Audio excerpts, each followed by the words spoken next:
Өнөөдртөө орой мэнд хүргэе. Тэнгэрийн цаг мэдээллийн хөтөлбөр эхэлж байна. Эхний мэдээ. Мөрөн сумын 12 дугаар баг төвөөс алдслагдсан онцлогтой баг. Энэ багийн хувьд шийдэх хийх ажил олон байгаа. Тэгвэл хамгийн түрүүнд шаардлагатай гэрэлтүүлгийн асуудлыг шийдлээ. 12 дугаар багийн 19 гудамжинд нийт 500 гаруй гэрэлтүүлэг тавих юм байна. Өнөөдрийн байдлаар 8 гудамжинд 100 гаруй гэрэлтүүлэг суйрлуулжээ. Суйрлуулсан гудамжны гэрлийг асаах боломжтой гэлээ.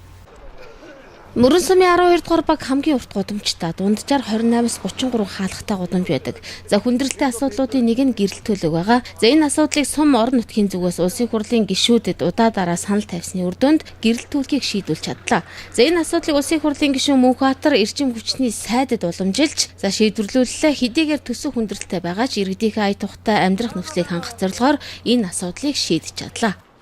Тэгэхээр одоо мөрөн сум маань одоо 12 дугаар хорооны хувьд бол нэлээд хамгийн урт сонсон гудамжтай нийтдээ 19 гудамжтай ийм том хороо байж байгаа. Тэгэхээр энэ жилийн хувьд бол бас төсөв мөнгөд бол хүндрэлтэй байгаа. Гэхдээ бол бас иргэдийнхээ ая тухтай амьдрах нөхцөлийг бүрдүүлэх чиглэлээр бас улсын хурлын гишүүд өөрсдөө санаачлаг гаргаад бас энэ дээр засгийн газар дэмжлэг үзүүлээд ингэж ажилласны үр дүнд одоо энэ ажил бас богино хугацаанд дуусах хаа гэж бодож байна. Өчигдөр хэлсэн хэд нэлээд олон гудамжинд бол гэрэл тавьчихсан биш. Нийтдээ бол хэдэн гудамжинд гэрэл тавьчихаар болсон байгаа. Ер нь танд өгсөн мэдээллээр хизээ энэ ажил дуусна гэсэн мэдээлэл өгч байна. Одоо яг ер нь бол бас манай эрчим хүчний салбарын маш богино хугацаанд ажилдаг, их шуурхаал ажилдаг ийм л онцлогтой. Тийм учраас бол хизээ одоо ямар команд өгсөн тэгэл ажлаа бол богино хугацаанд хийдэг. Харин өчигдөр эхэлсэн хэд бол нэлээд ажил явцтай байгаа. 8 гудамжинд 100 гаруй гэрлээ суйрлуулсан байж байгаа юм байна. Тэгээд одоо утасныхаа олуулт хийгээд өнөөдөр бол энэ 8 гудамаа бол асаачна гэсэн ийм төлөвлөгөөтэй ажиллаж байна. За мөрөн сумын 12 дугаар багийн 19 гудамжинд 500 гаруй гэрэлтүүлэг тавина. За өнөөдрийн байдлаар 8 гудамжинд 100 гаруй гэрэлтүүлэг тавьсан гэдгийг хэлж байна. За гэрэлтүүлгийн асуудал шийдсэнд багийн иргэд баяртай байгаагаа хэлж байна. Нийт манай эрхэл 12 дугаарт одоо 19 гудамжинд одоо 740-өд одоо өөр хайл амьдарч байна. Нийт хүн амын тоо бол 2340 гаруй хүн амтай тийм баг байгаа. За энэ гэрэлтүүлгийн тухайд гэвэл урт гудам болохоор одоо шөнөөрөө явхад за хүүхэд багчвал ингээд орой үед шичээ сургалт явхад хүндрэлтэй байдаг. За энэ гэрэл тавьдснаар одоо энэ одоо ард иргэдийн маань амар тайван байдал за цайхан тухтай амьдрах орчин энэ одоо нэг том даваа тал нь болж бас гарч байгаа гэж ойлгож байгаа. Манай баг өмнө нь яг хоёр чухал юм ярьдаг байсан юм л да. Нэгдүгээрт энэ замыг нэг дутуу хийгээ хайдсан байсан. Хоёрдугаарт энэ гэрэлтүүлгийн асуудал гэж ийм хоёр юм ярьж байсан. Замын асуудал бол одоо шийдэгдээ 2-3 жил болж энийг харин энэ хойшоогоо энэ жилээс гүйцээх юм гинлээ.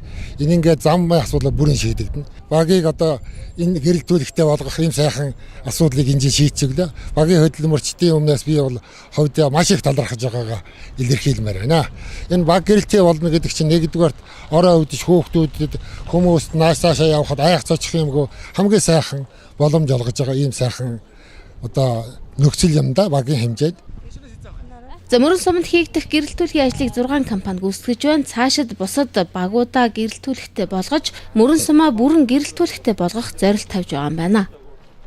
Аймаг орон нутгаас бол улсын хурлын гишүүдэд одоо ийм ч ажлыг шийдвэрлүүлээ гэж маш олон санал тавьдаг штеп.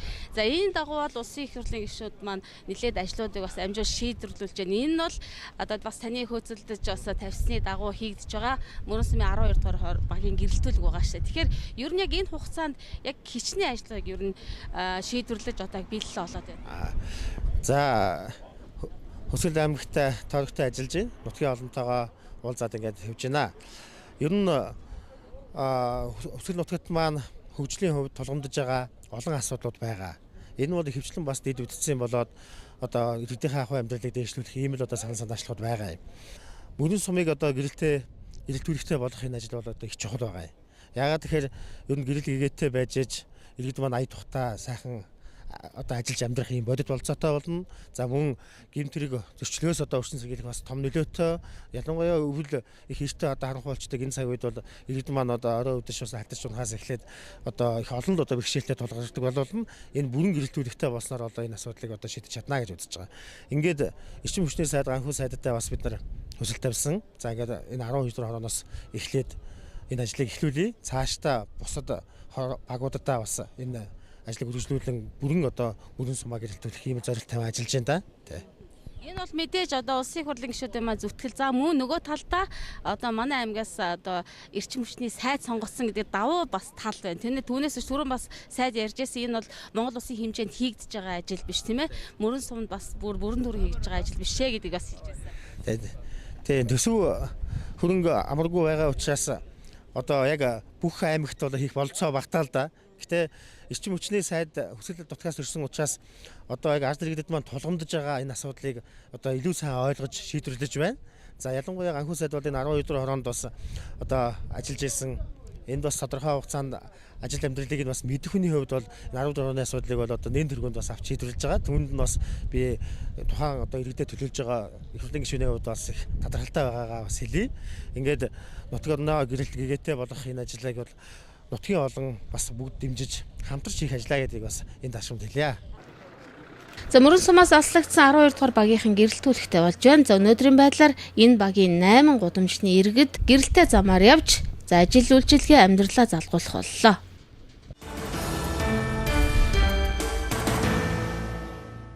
Мөрөн сум өдрөөс өдөрт өргөжинд хэлж байна. Гэсэн ч зарим газар захилгаан эрчим хүчний асуудал хүндрэлтэй байна. Энэ асуудлыг орон нутгаас эрчим хүчний сайдад уламжилсны дагуу эрчим хүчний сайд хөх толгойд очиж танилцлаа. Энэ асуудлыг шийдэх боломжтой хэдий ч хугацааг нь хэлэх боломжгүй гэлээ. За мөрөн сумаас бас нэг тавьсан гол санал бол аслагдсан багийн иргэдийг цахилгаан эрчим хүчээр хангах асуудал юм. За мөрөн сумын хөх толгойд олон айл хашааны газар авсан ч цахилгааны асуудлаас болоод хашаанда амьдарч чадахгүй байна. За энэ асуудлыг мөн эрчим хүчний сайдад уламжилсны дагуу сайд газар дээр нэрч танилцлаа. Мөрөн сум маань 40 гаруй мянган оршин суугчтай болчлоо.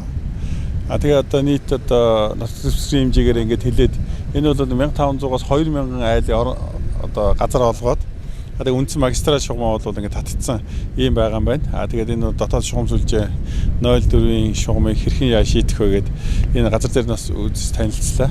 Энэ чинь одоо бүгдээрээ айлууд ингээд авцсан. Зарим нь одоо хашаагаа барьсан ингээд гэрлэгээ учраас одоо нүүж ирч чадахгүй ингээд сурч чадахгүй байгаа юм нөхцөл байдал байгаа маань. Тэгээд бас үе шаттай шийдэж болохоор асуудал байна л гэж харж байна. Ер нь бол ойрын хугацаанд яг та хугацаа хэлж чадах уу? За хугацаа хэлэх бол боломжгүй байна. Бас яг Монгол улсын хувьд бол эдийн засгийн нөхцөл байдал маань хүнд байгаа. Гэхдээ бид бол бас энэ ард иргэдийнхээ одоо амьдрах таатай орчныг бүрдүүлэх одоо тий аль болох шийдэх чиглэлээр засгийн газар бол бас онцгой анхаарч ажиллаж байгаа. Эдийн засаг маань удахгүй бас сайжирна гэсэн юм хүлээлт байгаа учраас энэ асуудлууд бол үе шаттай ингээд шийдэгдээд явчихна гэж ойлгож байна доо. За мөрөн сум өргөжж байгаатай холбогдуулан дэд бүтцийн асуудлыг богино хугацаанд шийдэж чадвал айлууд нь гудамжаа гаргаад за бүрэн суурших боломжтой юм а.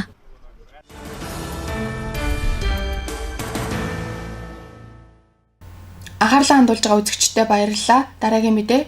Жил бүрийн 6 сарын 14-ний өдрийг цусны донорын дэлхийн өдөр болгон тэмдэглэдэг уламжлалтай. Энэ жил Дэлхийн эрүүл мэндийн байгууллагаас тогтмол хугацаанд цусаа бэлгэлцгээ урайнд ор тэмдэглэлээ. Цусны донорын дэлхийн өдрийг тохиолдуулан аймгийн цусны салбар төв доноруудаа талархал илэрхийлж хүндэтгэл үзүүллээ. Манай аймаг 48 хүндэт донортой юм байна. Цусны донорын дэлхийн өдрөөр 2 хүн хүндэт донор, 3 хүн идэвхтэн донорын тэмдэглээ гардан авлаа. Аймгийн цусны салбар төв цусны донорын дэлхийн өдрийг тохиолдуулан шинээр хүндэт донор болж байгаа хүмүүс тэмдгийг нь гардуулж хүндэтгэл үзүүллээ. Мөн идэвхтэн доноруудаа талархал илэрхийлж шагналаа. Манай аймаг 48 хүндэт донортой юм байна. 32 удаа буюу нийт 12 литр цусаа бэлгэлсэн хүнийг хүндэт донорын тэмдгээр шагнаж алдаршуулдаг юм байна. Цусны донорын дэлхийн өдрөөр дахин 2 хүндэт донортой боллоо. Хүндэт донор 2004 оноос хойш цусаа өгөөд нийт 12 литр цус өгсөн байна. Цусаа өгцгөөгөрөө тэгж хүний аймаг аварцгаагаараа л гэж хэлээ да. Аймгийн нэгдсэн эмнэлгийн цусны салбар төв 1300 гаруй донортой юм байна. Үүнээс 40% нь идэвхтэн донор, 60% нь шин донор байдаг гэлээ. Цусны салбар төвийн сүүлийн 4 жил улсын хэмжээнд үйл ажиллагаараа тэргүүлж байгаа юм байна. 1901 онд Австрийн эрдэмтэн Карл Ландштейнер гэдэг эрдэмтэн цусны EBO бүлгийг нээсэн энэ эрдэмтний төрсөн өдөр нь байгаа. Тэгээ энэ төрсөн өдрийн Дэлхийн эрүүл мэндийн байгууллагаас цусны донорын дэлхийн өдөр болгон тэмдэглэдэг болсон байгаа. 17 онд Азийн хөгжлийн банкны эрүүл мэндийн салбарын хөгжил хөтөлбөр 5 төслийн хүрээнд одоо байрны засвар 70 сая төгрөгийн засвар хийгдсэн 600 сая гаруй төгрөгийн тоног төхөөрөмж бид нар өнөөдөр аймгийн цусны жишг салбарт болоод үйл ажиллагаагаа өргөжүүлээд явж байгаа. Хуучин бид нар нэг 4 төрлийн бүтээгдэхүүн хийдэг байсан бол энэ төсөл хэрэгжснээр бид нар үндэсний төвд хийгдэг 8-9 төрлийн бүтээгдэхүүнийг 350-аас 400 литрийг жил болгон жилдээ үйлдвэрлэж тасаг нэгжийн хэрэгцээг хангаа ажиллаж байна. Хариу нэхлэгэд бусдад буян үйлдэхнийг арга бол цусаа өгөх явдал юм. Таны бэлгэлсэн 400 мл цус 3 хүний эрдэнэт амийг авардаг. Тиймээс та буян үйлдэе гэж бодож байгаа бол цусаа бэлгэлж болох юм. 17-оос 60 насны 45 кг-аас дээш жинтэй ямар нэгэн өвчин эмгэггүй, одоо эмчилгээ хийлгээгүй бол та цусаа өгч болох юм байна. Цусаа бэлгэхийн тулд зарцуулсан хорон бүр хүний үхэл амьдралыг шийдвэрлэдэг учраас хамгийн үр ашигтай өнгөрүүлсэн цаг болдог юм байна. Хүмүүсийн өгсөн цусыг өдөр тутам төрөх үеийн хүндрэл, томоохон мис ажилбарууд, осол гэмтэл, янз бүрийн цус алдалтуудад хэрэгэлдэг учраас цусны донорын дэлхийн өдрийг тохиолдуулан энэрэнгүй сэтгэлээр донорын игнэнд нэгдэхийг уриаллаа.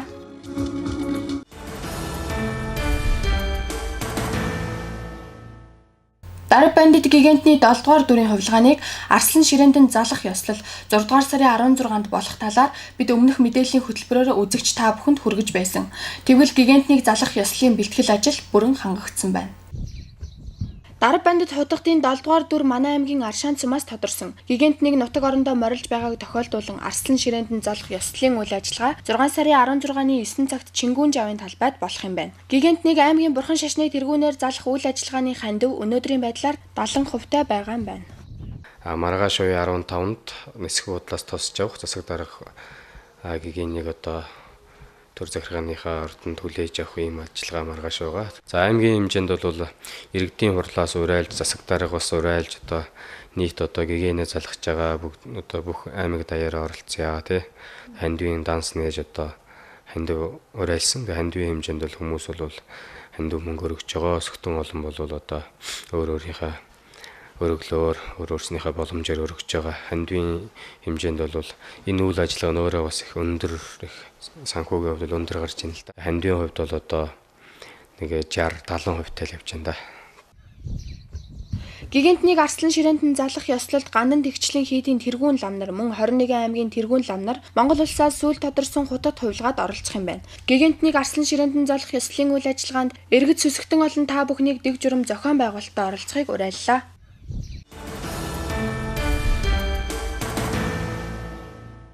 Эсэлтийн ерөнхий шалгалт орон даяар өнөөдөр эхэллээ. Манай аймгаас эсэлтийн ерөнхий шалгалтанд 1878 хүүхэд орж байна. Хүүхдүүд өнөөдөр монгол хэлний шалгалтаа өглөө. Эсэлтийн ерөнхий шалгалтанд орж байгаа хүүхдүүдэд анхаарах хэд хэдэн зүйл байгааг хэлж байна. За хүүхдүүд эсэлтийн ерөнхий шалгалтанд ороход юуг анхаарах, ямар бичиг баримт авч очих талаар мэдээллийг маш сайн өгсөн байна. За гэсэн ч эсэлтийн ерөнхий шалгалтанд орж байгаа хүүхдүүд суудлынхаа хуваарийг мэдэхгүй, шалгалт өгөх газраа мэдэхгүй ирэх тохиолдол эхний өдөр гарч за шалгалтанд цагтаагаа уралдаж орлоо. За энэ таны амьдралын бас нэг хариуцлагатай үе учраас шалгалт өгөхөөс ядаж 30 минутын өмнө ирсэн байх шаардлагатайг хэлж байгаамаа. За ямар ч байсан яг шалгалт өгөх төв дээрээ болвол нэг цагаан өмнө ирсэн байх хэрэгтэй. Сэтгэл санаа бэлтгэлтэй байх хэрэгтэй. Яар төвж орсон хүнээс ямар бүтээл гарахуд бас нэлийн сандраа нь ороод анги танхимаа олон төр чинь тийм ээ. Ийм байгаа учраас бол хүүхдүүдийг бас энэ цагийн хуваарийг сайн гаргаж ирэх хэрэгтэй гэж ингэж бодож байна. Дараагийн анхааруулах ёстой зүйл хөдөө гадаанаас олон хүүхдүүд ирсэн байна. За гол ус руу их явж байна. Өцөгдөр одоо дэлгэр мөрөнд дагаад баахан хүүхдүүд байлаа тийм ээ. Ийм учраас гол усны аюулаас бас анхаарах хамгаалах хэрэгтэй. За оройд бас их оройтож амарч байна. Өцөгдөр бид нар ажиглалт хийсэн байгаа. Удан талбайгаар их холигч байна. Вар цэнгэний газрын хажуугаар явж байна. Тийм ээ. Энэ байдал одоо зогсоох хэрэгтэй. Цагдаагийн хамгаалалт байгаа. Цагдаа нар бас ажиглалт хийж байгаа. Ийм учраас сургууль эцэгийнхээ нэрийг гаргахгүй байх. Энэ одоо 12 жил суралцсан хөлбөр зүтгэлөө зөв үнэлэх өөрөө дээр дүн тавих гэдэг чинь ер нь бол энэ ажилдаа бас их хариуцлагатай хандах хэрэгтэй хаа гэж ингэж бодож байна. Энэ зүйлийг одоо анхааруулж хэлмээр байна. Дээр нь бол энэ бүх бүлгийг бүх сумдын сургуулиудыг хариуцсан багш нар ирсэн байгаа. Энэ багш нарыг бид нар бүртгэж байна. Энэ багш нартай бас бид нар харилцаж энэ багш нараа дамжуул хүүхдүүдэд одоо бас шаардлага тавьж ингэж ажилланаа. Та шалгалтнаасаа хоцорсон тохиолдолд дахиж орох боломжгүй гэдгийг хэлж байна. Иймд цагаа баримталж хариуцлагатай байх. За эцэг их багш нар нь хүүхдтэд давхар анхаарал хяналт тавихыг хэлж байна. За манай аймгийн хувьд бусад аймагуудаас том гэдэг утгаар шалгалт өгөх газар 2 байдагч төвийг нь нэг сургуулиар нэрлэдэг. За энэ нь ирээдүйн цогцлбор сургууль юм а. За хэдийгээр шалгалтанд орох хүүхдүүдэд сануулж хэлсэн ч хүүхдүүд хариуцлагагүй хандж байгааг хэлж байна. За өнөөдрийн байдлаар хоцорсон хүүхэд байгаагүй. За харин шалгалтанд ороогүй хүүхдүүд байсныг хэллээ. За өнгөрсөн жил монгол хэлний шалгалтанд орсон хүүхдүүд орохгүй байх боломжтой. Харин бусад хүүхдүүд заавал орох ёстой юм байна. Khuvsgul аймгийн хувьд одоо бас нэг тийм хүндрэлтэй асуудал нь за сумын би тодорхой хэлшгүй нэг сумын хүүхэд бүртгэлийн хугацаа хийвлж аваагүй, суудлын хуваараа хийвлж аваагүй, хаана шалгалт өгөхөө мэдэхгүй ирж байна гэдэг маань үнэхээр харамсалтай зүйл. Тэр хүүхдийг бид нар магадгүй энэ сургуулийн айл нэг ангид байж магадгүй гэж бодоод тэр хүүхдүүдийг бүх багш нар бүх комиссууд дагуулж гүйж явж энд байгаа 27 ангийн ирээгүй хүүхдүүдийн нэртэй тулгаж үзэхэд харамсалтай тэр хүүхд энд байсангүй. Ингээд тэр хүүхдийг шалгалтанд орох эрх үүсээгүй, нөгөө сургууль руу ярихад бас тэнд байгаагүй, олдохгүй байсан цагаан тулсан учраас ингээд яалтчгүй шалгалтанд оруулсангүй. Ингээ харин дараагийн шалгалт буюу маргааш нөгөөдрийн шалгалтанд тэр хүүхдүүд орох боломжтой. Харин Монгол хэл бичгийн шалгалтыг нөхөж өгөх боломжгүй болчлоо. Энэ утгаараа энэ хүүхдүүд ихтэй сургуульд эсэхтэй Монгол хэл бичгийн шалгалт өгөөгүй гэдэг учраас одоо эсэх боломж нь бол хараахан одоо нэг жилээр ухрах болоод байна. Гэхдээ магадгүй дараагийн шалгалтуудаа өндөр оноо авчихад тэр оноогоо ашиглаад дараа жил өгөхгүйгээр Монгол хэл бичгийг өгөөл орох боломж үүснэ. Тэгэхээр тасаа ярьлаа нэг хүүхэд одоо кодоо мэдэхгүй тийм ээ юугаа хевлэж аваагүй. Энэ юу нэг хинээс шалтгаалж хүүхдээсээ нэцгэж ихээснээ багшаас нь. Энэ хамгийн түрүүнд хүүхдээс өөрөөс нь хамаарч байгаа зүйл. Энэ хэрвээ хин нэгэн багшаас юм уу хин нэгэн одоо сургуулийн хамааралтай хүнээс боловсролын газраас биднээс хамааралтай байсан бол маш олон хүүхд ирэх ёстой байсан. Тэгтэл өөрөө зөвхөн ганцаараа байна гэдэг мэн энэ хүүхд өөрөө хариуцлагагүй байна. Тэр хүүхдийг хевлээд авцсан байх гэж найдаж явсан мангийн багш бас тэрийг хянаагүй байна. Сургууль баталгаажуулахдаа хүүхдийн тоо бол бүрэн байна уу гэдгийг бас хараагүй байна. Ягаад гэвэл би энд ирээд 2 дахь өдөр би бүх сургууль руу бүх одоо сумын менежерлүүд залгасан асуугаад бүртгэлийн хуудсуудаа бүгдийг баталгаажуулсан уу, бэлэн босноо гэж асуухад болсон гэж хариулсан менежертэй холбоотой сургууль байгаа бол тэр менежер бол бас мэдээлэл буруу авсан байна л гэж бүртгэгдэх байх. За хүүхдүүдтэй захиж хэлэх бас нэг анхаарах зүйл бол хүүхдүүд суудлын хуваараа хэвлэж аваагүй явдал байна. За ийм учраас хүүхдүүдийн суудлыг хайгаад байх боломжгүй учраас суудлын хуваараа заавал хэвлэж ирэхийг хэлж байна. За иймд эцэг эхчүүд хүүхдүүд нь шалгалтанд орохдоо заавал авчрах бичиг баримтыг нь сайн шалгаж явуулахыг анхааруулж байна. Бүртгэлийн хуудас нь байна уу?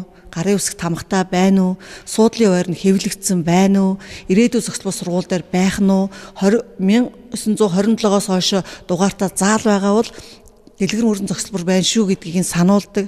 Ингээд гэрчлэгийг нь 12 дугаар ангийн гэрчлэгээтэй иргэний өнөмлөгтэй дөрвөн бичиг баримтыг нь заасан зааврын дагуу хувцсанд хийгээд явуулахад бол маш хурдан хугацаанд бол ордог. Өнөөдөр маш олон хүүхдүүд ялангуяа төвийн сургуулийн хүүхдүүд хувийн хэрэгтэйгээ 9-р ангийн гэрчлэгээтэйгээ ирж байна. Энийг одоо эцэг эхүүд одоо аав ээжүүд багш нар анхаараач. Энэ нь бид нар материал шалгуулаад оруулахад маш их хүндрэл үүсдэг. Явцын дунд хүүхэд бороо ороод хаях юм бол тэр материал дараа нь нөхөж олоход хэцүү байдаг. Үнэтэй зүйлүүд гэдгийг бол анхаарах хэрэгтэй. Их сургуульд эдгээр нь хэрэгтэй болдог.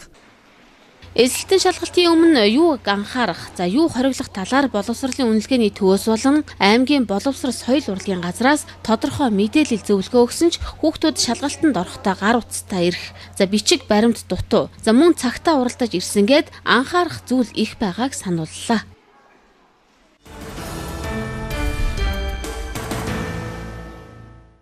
Манай мэдээллийн хөтөлбөрийг сонгон үзэн үзэгч та бүхэндээ баярлалаа. Баяртай.